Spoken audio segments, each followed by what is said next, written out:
vive la palabra, comparte la palabra. Como iglesia, nosotros tenemos una responsabilidad y es poder guiar en la palabra. Y lo hacemos a través del liderazgo mismo. Es decir, nuestro compromiso es que cuando nos reunimos los lunes, los líderes puedan, esos líderes, alimentarse correctamente de la palabra. Por lo tanto, cuando nos reunimos los lunes, la idea inicial es estudiar un pasaje de las Escrituras, es tratar un tema relacionado con las Escrituras para que nosotros podamos alimentarnos y luego podamos nosotros darle a ustedes lo que está programado de acuerdo a las Escrituras. Siempre nos hemos enfocado desde el liderazgo hasta iniciar en los estudios de los miércoles. Si algo que nosotros hemos hecho es que cada miércoles por muchos años hemos estado enseñando las Escrituras sana, pura, sin ninguna mezcla, siempre tratando de enseñar la palabra de Dios. No hay, tratamos inclusive de no usar muchos libros diferentes a la Biblia, que sea la palabra de Dios. Por ejemplo, estamos estudiando ahora la carta de Pablo a los Gálatas, versículo por versículo, sacándole provecho a esta enseñanza que encontramos en la palabra de Dios. Los domingos nos reunimos aquí y aunque muchas iglesias han cambiado sus modalidades, por ejemplo, en relación a la escuela dominical, nosotros aún nos mantenemos firmes en la necesidad de enseñar a nuestros niños, adolescentes, jóvenes y adultos, y así nos dividimos en una escuela bíblica donde enseñamos la palabra.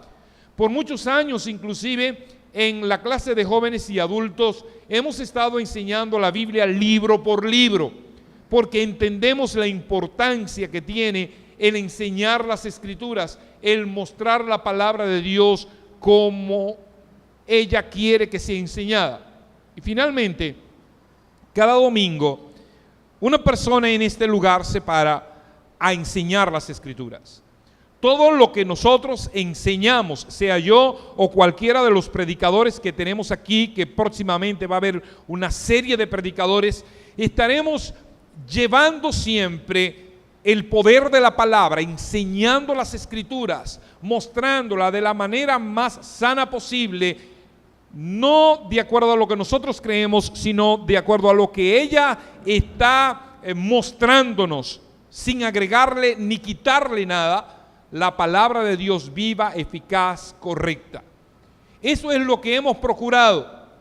Y en esta ocasión queremos mostrarle la importancia que tiene el vivir la palabra. Te dirá, pastor, pero eso no puede ser de un domingo. No, eso no es de un domingo, eso es todas las veces que tengamos oportunidad. De hecho, la declaración de propósito de nuestra iglesia es viviendo el poder de su palabra. Pero no podemos obviar la oportunidad de recordar de que nosotros estemos enseñando las Escrituras. Estamos llamados a enseñar la palabra pura y verdadera que Dios nos dejó, pues ella, como dice el apóstol Pablo en 2 de Timoteo capítulo 3, versículos 16 y 17, es inspirada por Dios y útil ¿para qué? Para enseñar, para redarguir, para corregir, para instruir ¿en qué? En justicia, a fin de que el hombre de Dios sea perfecto, enteramente preparado para toda buena obra. Ahora, ¿cómo es posible que nosotros estemos cada domingo, los miércoles, en la escuela dominical, enseñando las Escrituras, constantemente enseñando, preocupados por enseñar las Escrituras, y nosotros no podamos vivir lo que hemos y estamos enseñando? El enfoque es poder entender esa responsabilidad que tenemos de, además de aprender de ella, podamos vivir como ella nos manda. Que podamos sacarle provecho a eso que nosotros cada vez escuchamos, no seamos oidores nada más, como dice Santiago en su carta, sino hacedores de ella. Y nosotros no nos vamos a cansar de esto. Así como los padres no se cansan de educar a sus hijos. Y usted dirá, bueno, sí nos cansamos. No nos cansamos. Y un ejemplo es Marisol y Alondra. Alondra ya tiene años. ¿Cuántos años tiene Alondra? 20, puede decirlo, diga, 20. Casi 21, no me hago cuenta. Casi 21 años. Diciembre ya. Y todavía, mire, yo estoy jovencito y ella tiene 21. ¿Cómo es? Una cosa increíble esa.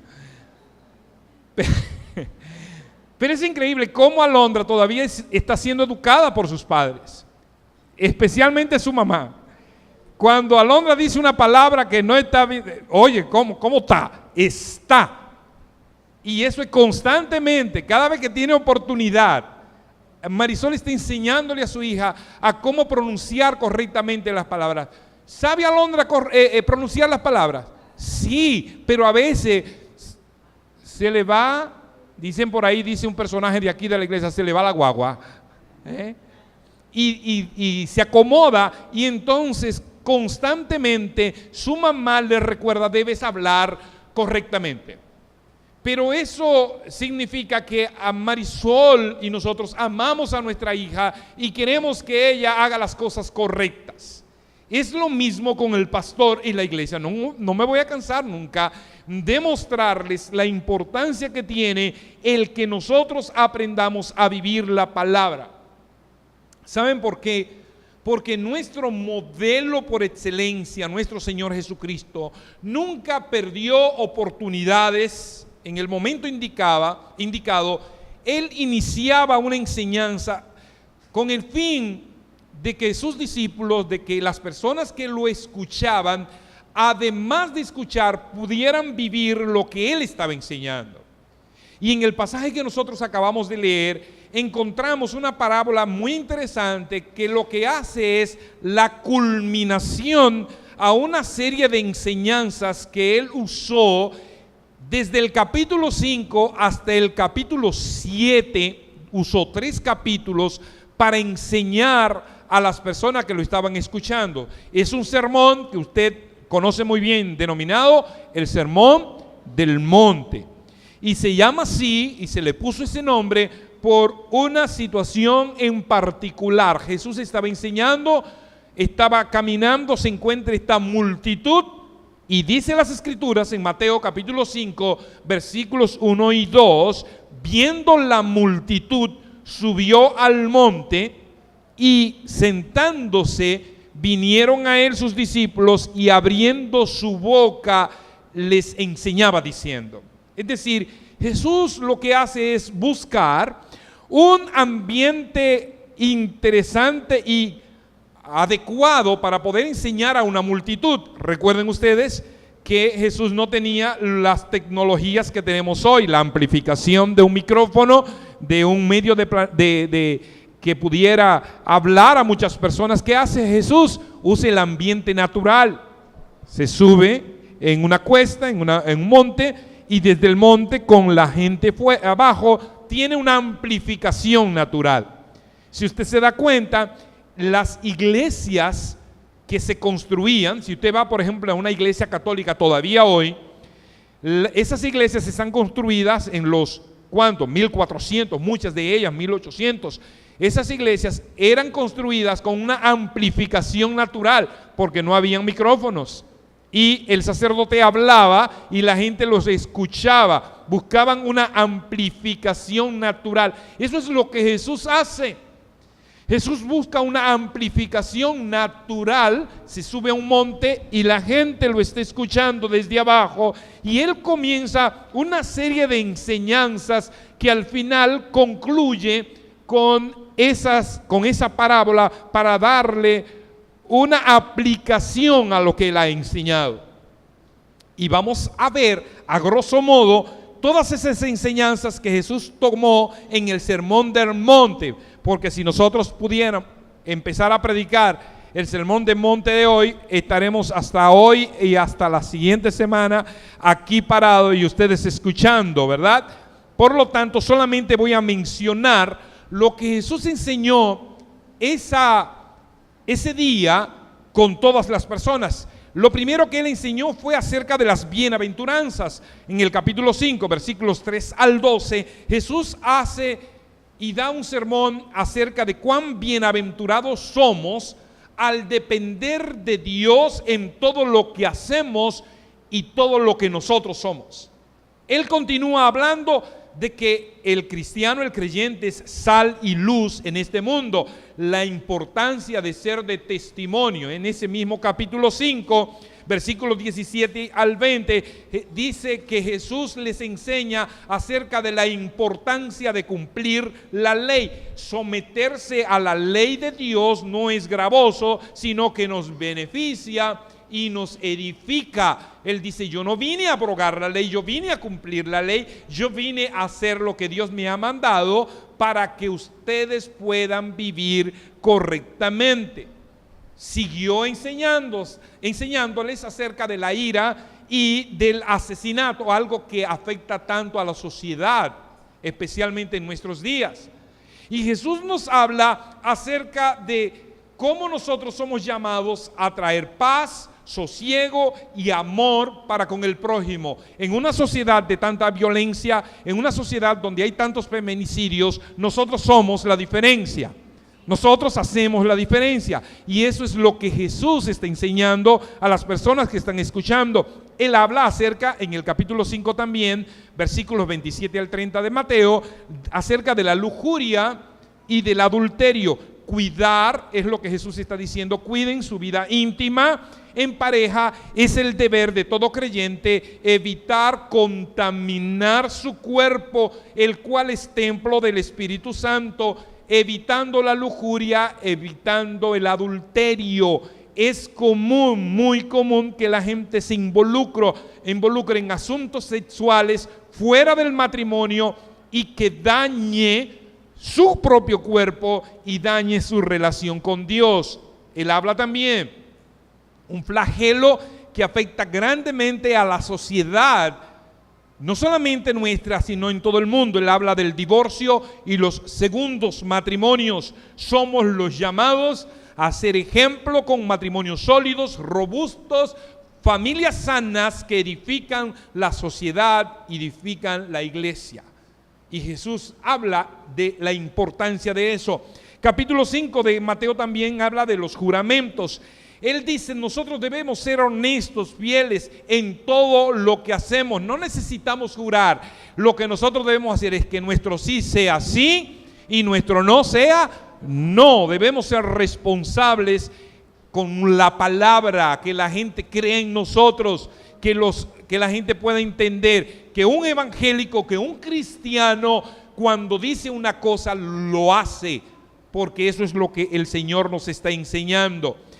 Habla acerca, en ese mismo capítulo 5, acerca de la venganza, del ojo por ojo, así como se enseñaba en la antigüedad, ojo por ojo y diente por diente. Nosotros tenemos una enseñanza diferente. El perdón es un signo distintivo del creyente, por lo tanto no se concibe la venganza es de Dios. Continúa enseñando Jesús: ama a tus enemigos. ¿Cuán difícil es eso? Amar a los que nos tratan con desprecio. He aquí la ley de Cristo. No podemos ser iguales. Necesitamos mostrar el amor aún a los que nos hacen daño. Otro elemento importante en el capítulo 6 de Mateo: amar y dar a los necesitados. Ver la necesidad del prójimo e ir en auxilio es un deber cristiano, y esto se debe hacer con amor, sin imponérselo a nadie. La importancia de ayudar al necesitado es el deber de cada creyente, es el deber de la iglesia. La importancia de la oración.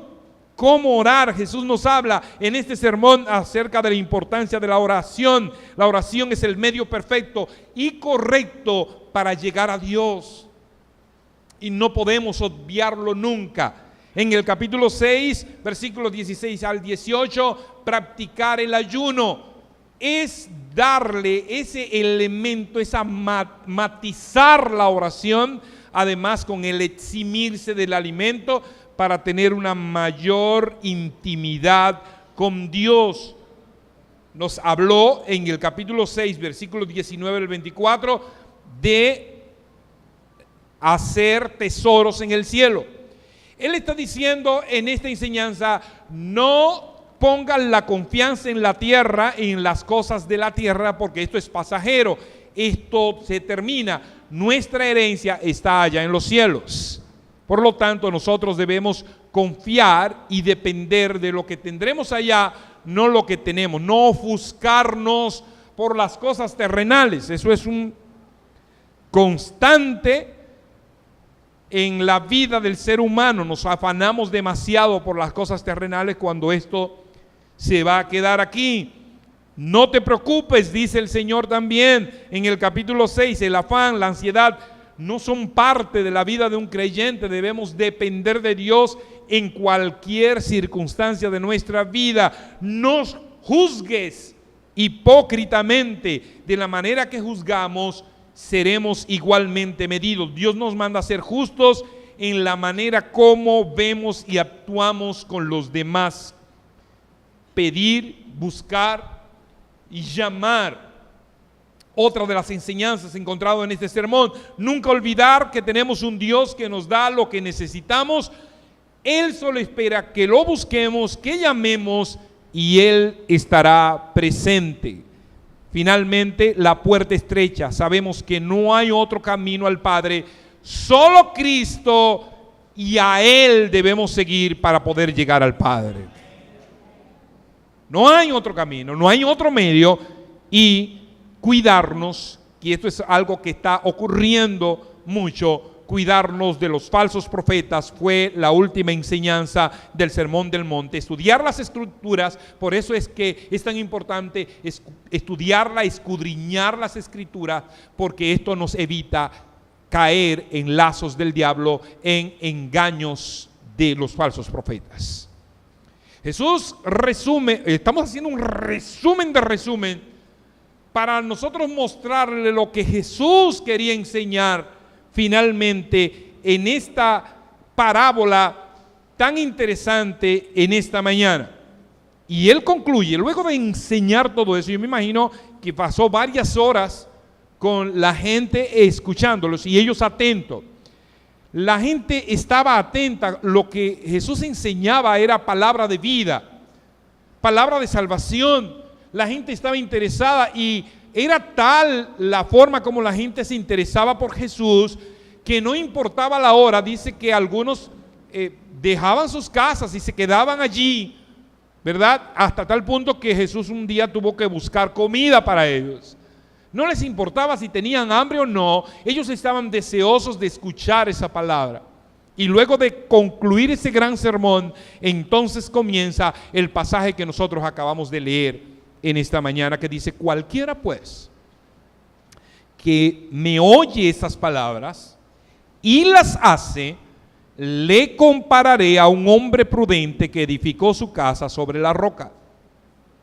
La disertación de Jesús en aquel lugar hubiera estado incompleta si Jesús no concluye con esta enseñanza, con esta parábola. ¿Qué importancia tiene el hecho de que escuches y veas cuán elocuente fue Jesús, o que tú escuches este sermón en esta mañana y vea qué bonito fue y tú no pongas en práctica lo que escuchaste y aún lo que aprendiste? Jesús dice: si alguno de ustedes que escuchan estas palabras las ponen en práctica, los compararé con un hombre prudente. Esa palabra prudente en el griego original es phronesis, un phroneo, que significa una persona que tiene buen juicio, que piensa rectamente, un hombre con cordura, una persona con sensatez, con inteligencia. Y este hombre phroneo, prudente, al edificar la casa, lo hace sobre la roca. Esto indica que este hombre es sabio, es sensato, tiene cordura. ¿Por qué? Por lo que veremos a continuación. Una persona que escucha la palabra de Dios y la pone en práctica es una persona sensata, es una persona prudente, porque dice las Escrituras, y el Señor Jesús está enseñando en la parábola, descendió lluvia en el lugar en que se construyó la casa, y vinieron ríos y soplaron vientos y golpearon contra aquella casa. ¿Y qué pasó? Y no cayó, porque estaba fundada sobre la roca. Nosotros que vivimos en el mismo trayecto de los huracanes, sabemos la importancia de construir una casa de base firme, que además de estar construida en base firme, tenga además un techo de concreto. Porque los vientos, y nosotros podemos ver lo que ha estado pasando con el huracán en Carolina del Norte, ¿verdad? Esas casas no están construidas para huracanes. Por lo tanto, tuvieron que ser evacuados más de 1 millón de personas de ese lugar por el peligro que significaban los vientos y las lluvias para ese lugar. Si esas casas hubieran estado fundamentadas en base firme, en roca, no hubieran tenido que hacer una evacuación de tal magnitud, porque los vientos hubieran hecho un poco de daño, pero nada que no se pudiera reparar. Y es lo que Jesús está diciendo. Una persona prudente es la que construye sobre la roca. Y lo está comparando al que está escuchando el mensaje que él acaba de dar, de todas esas enseñanzas que son para la vida diaria del creyente, para las buenas relaciones interpersonales, para las buenas relaciones en la familia, para que se pueda relacionar en la sociedad. Fíjense que cada elemento de esa enseñanza es para que la persona pueda vivir correctamente en este mundo. Porque vivimos en un mundo con dificultades, vivimos en un mundo de maldad, un mundo caído. Por lo tanto, Jesús le está dando las normas para que nosotros podamos vivir correctamente, y nos lo está dando a través de su palabra. La palabra de Dios, cuando nosotros nos aferramos a ella y vivimos por ella, es como construir sobre la roca. Nos da las mismas garantías.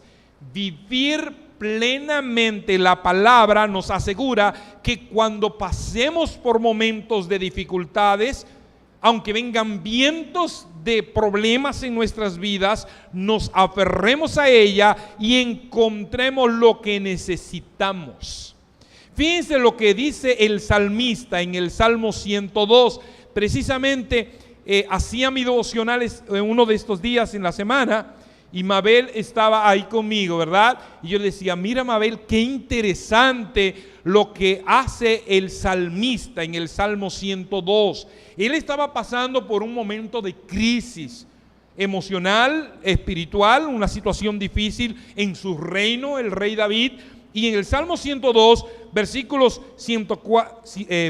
4 y 5, él menciona una situación que él estaba viviendo internamente. Él dice, mi corazón está herido y seco como la hierba, por lo cual me olvido de comer mi pan. O sea, se le había quitado hasta el hambre, estaba en un proceso depresivo en ese momento, y dice, por la voz de mi gemido mis huesos se han pegado a mi carne. Estaba enflaqueciendo por la situación que estaba viviendo en su reino. Angustia, desesperación es la situación que vive el rey David. Pero ahora notemos cuál es su conclusión. Pues la casa de David estaba fundada sobre la roca. Lo que David había hecho es que había vivido la palabra y había fundamentado su fe, todo lo que él había escuchado de Dios y lo que Dios le enseñaba, lo había empezado a vivir. Por eso él concluye este Salmo 102 de manera maravillosa, versículos 27 y 28. Pero tú eres el mismo y tus años no se acabarán, oh Señor. Los hijos de tus siervos habitarán seguros y su descendencia será establecida delante de ti. ¿Saben lo que significa eso? No es solo decir qué bonitas palabras yo he leído, Señor, sino yo confío y yo las pongo en práctica y dependo de ellas. David, a pesar de pasar por momentos de crisis en un momento dado, él dice: Señor, tú eres el mismo, tú no cambias, yo sé que yo estoy seguro en ti. Y aunque pase por este momento, esto es pasajero, tarde o temprano va a llegar el bienestar a mi vida. Eso es, además de escuchar, poner en práctica lo que tú has escuchado. Y es lo que el Señor nos está diciendo. Es por eso que Él sigue diciendo en su parábola, versículos 26 al 27, pero cualquiera que me oye estas palabras y no las hace, le compararé a un hombre insensato que edificó su casa sobre la arena, y descendió lluvia y vinieron ríos y soplaron vientos y dieron con ímpetu contra aquella casa, y cayó, y fue grande su ruina. Ahora Jesús no habla de prudencia, no habla de sensatez. Ahora usa una palabra en griego que es anoetos, insensato, que significa una persona tonta, una persona fatua, falta de buen juicio, de reflexión, una persona que no reflexiona antes de actuar. La persona anoetos, insensata, es una persona que no construye sobre base firme, sobre la roca, sino que dice que construye sobre la arena. ¿Y qué pasa cuando construye sobre la arena? Sobre un cimiento que cuando vienen las lluvias, cuando vienen los vientos, todo eso se derrumba. ¿Qué significa eso en lo que Jesús está enseñando?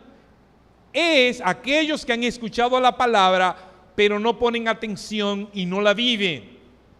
Sino que esas personas, y hay muchas personas que vienen a la iglesia y son así, solamente se afianzan y ponen su creencia y todo lo que ellos son en las tradiciones, en las fábulas de hombres, en cuentos de personas malsanas que no podrán guiarlo correctamente en la palabra. Por lo tanto, cualquier viento de doctrina se los llevará. Pablo lo describe como niños fluctuantes, llevados de acá para allá por cualquier viento de doctrina, en Efesios capítulo 4, versículo 14. El llamado es no solo venir los miércoles, no solo venir a la escuela bíblica, no solamente es escuchar este sermón cada domingo, sino poner en práctica lo que enseñamos. Decía alguien: el 50% es tú escuchar, el otro 50% es cuando sales y pones en práctica lo que escuchas. Tú estás recibiendo un 50% de la enseñanza. Se completará cuando pongas en práctica lo que escuchas. Esto es ser sensato, esto es ser sabio, esto es ser prudente, es construir sobre la roca. Vivimos tiempos difíciles donde a lo bueno se le llama como malo y a lo malo se le llama bueno. Es el tiempo de las medias verdades, del relativismo. Es común que la gente diga: no, porque tú tienes que respetar lo que yo creo, tú tienes que respetar mis preferencias, no importa lo que yo haga, nadie puede criticar ni decir, porque entonces se nos llama a nosotros como que somos irracionales. Por lo tanto, nosotros debemos estar afianzados sobre la palabra de Dios. Aunque vengan los vientos huracanados, aunque vengan los vientos fuertes, aunque vengan las lluvias, si nosotros estamos fundamentados en la palabra, nada ni nadie nos podrá derrumbar. Estamos en la base firme, estamos en la roca que es Cristo además. Cristo es comparado con la roca. Nosotros estamos fundamentados en el lugar correcto, en el lugar que no se mueve. El estar cerca de Cristo y fundamentados en la palabra nos hará más fuerte. Ahora, es importante esto. El estar más fuertes no nos impide que vengan las pruebas. Las pruebas van a venir como quiera. Es por eso que el Señor dice que nosotros hagamos base firme. Es por eso que dice que nos fundamentemos en la palabra, para que cuando vengan las dificultades nosotros podamos sobrellevarlas. Jesús mismo lo dijo en Juan 16:33: estas cosas os he hablado para que en mí tengáis paz. En el mundo tendréis aflicción, pero confiad, yo he vencido al mundo. Yo les aseguro que aunque vengan dificultades, ustedes van a poder resistir esas pruebas. Yo no estoy diciendo que ser cristiano es fácil. El vivir la palabra sea fácil. Jesús lo advirtió: mantengan la paz, aunque vengan las pruebas. Esto es pasajero, esto pasa. Ya yo he vencido. Ustedes un día podrán salir de este mundo y vivir por la eternidad en la paz que solamente yo puedo darles. Pero necesitan mantenerse firmes. Vivir la palabra tiene sus complicaciones y sus sacrificios, pero además de todo esto, además, hermanos, tiene sus recompensas. El mismo Jesús lo dijo, Mateo capítulo 19, versículo 29: y cualquiera que haya dejado casas, o hermanos o hermanas, o padre o madre, o mujer o hijos, o tierra, por mi nombre, recibirá 100 veces más y heredará la vida eterna. Es por eso que el Señor Jesús dice: no importa las circunstancias que ustedes vivan, no importa si ustedes están aferrados a la palabra, si ustedes confían en mí, ustedes van a salir vencedores. ¿Cuánto tiempo, y con esto yo quiero concluir en esta mañana, cuánto tiempo tú tienes de ser cristiano? Una pregunta que voy a dejar en sus corazones: ¿cuánto tiempo tú tienes de ser cristiano? ¿Cuánto tiempo tú tienes de estar en la iglesia? ¿Cuánto? ¿Una semana? ¿Un mes? ¿Un año? 10 años, 20, 30 años, 50 años de la edad de la iglesia nuestra, 50 y pico de años. ¿Cuántos años tú tienes siendo cristiano? Ahora mi pregunta también es: ¿muestran tus acciones de que vives la palabra? ¿O solo vienes a la iglesia por una tradición, por una costumbre, porque tus padres te traían? ¿Por qué tú vienes a la iglesia? Cuando tú escuchas el mensaje de la palabra, ¿te gusta hacer amigos en la iglesia? ¿Se hacen amigos? ¿Te gustan las actividades de pareja que se hacen en la iglesia? ¿Te gusta en que se trabaja con los niños y esa iglesia me gusta por eso? ¿Cuál es el objetivo de tu venir a la iglesia? Porque si ese es el objetivo, estás equivocado y no estás poniendo bases firmes. No estás viviendo la palabra. Y si tú no estás viviendo la palabra, quiere decir que no estás poniendo cimiento adecuado. Estás construyendo sobre la arena. Y cuando construyes sobre la arena, tarde o temprano se derrumbarán. Lo que has construido se derrumbará. Los vientos de la incertidumbre te arroparán. Cualquier circunstancia debilitará lo que tienes. Ya no sentirás el mismo ánimo, porque tal vez estás enfermo, porque quizás tienes algún problema económico, porque quizás no te llevaste bien con una persona en la iglesia, porque quizás ya no te gustan los sermones como el pastor los predica, porque quizás la adoración no es como la que se cantaba antes, porque no estás fundamentando lo que crees correctamente, la palabra de Dios. Y lo que Jesús nos está diciendo es: fundamenta tu creencia en la palabra de Dios, no en las circunstancias. El apóstol Pablo lo expresa en 2 de Timoteo 1:12, por lo cual asimismo padezco esto, pero no me avergüenzo, porque yo sé en quién he creído y estoy seguro que es poderoso para guardar mi depósito para aquel día. Yo sé en quién he creído, y aunque vengan prisiones, aunque vengan azotes, aunque vengan ataques feroces alrededor mío, yo me mantengo firme porque yo sé en quién he creído. ¿En quién has creído? Esa es una pregunta que debe estar en tu corazón, ¿no? ¿En quién has estado fundamentando tu creencia? ¿Dónde has construido? Jesús dice, construye sobre la roca. Y esa roca es la palabra, y esa roca es Cristo. Si construye fuera de ella, cuando tengas problemas, te vas a ir junto con tus problemas.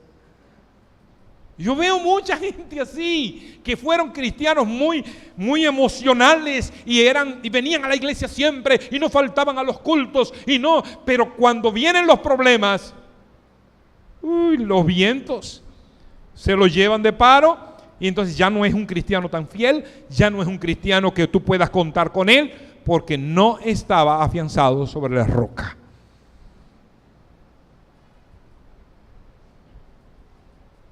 Si hay algo que nos ha enseñado a los que hemos estado cerca de una persona que está enferma hoy, como la hermana Juana de Ciruelitos,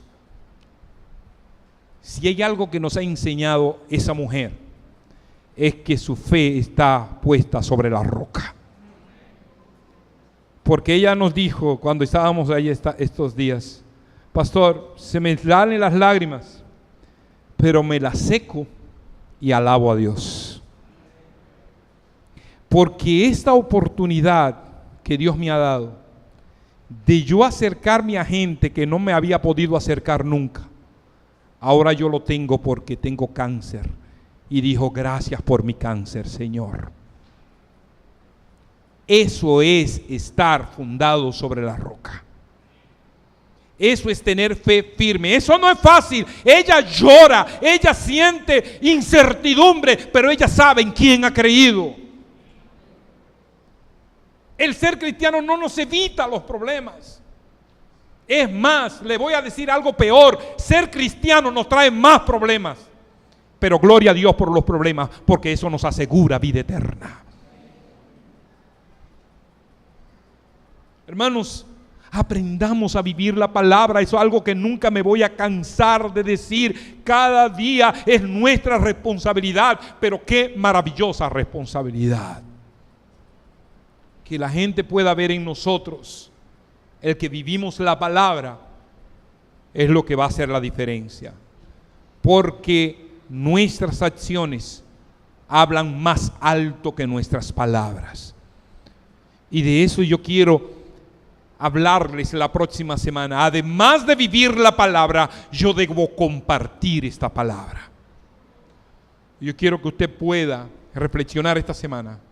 Estoy viviendo la palabra, y al vivir la palabra, puedo compartir la palabra. Que así sea, hermanos. Que Dios pueda obrar en sus corazones, Dios pueda obrar en cada corazón.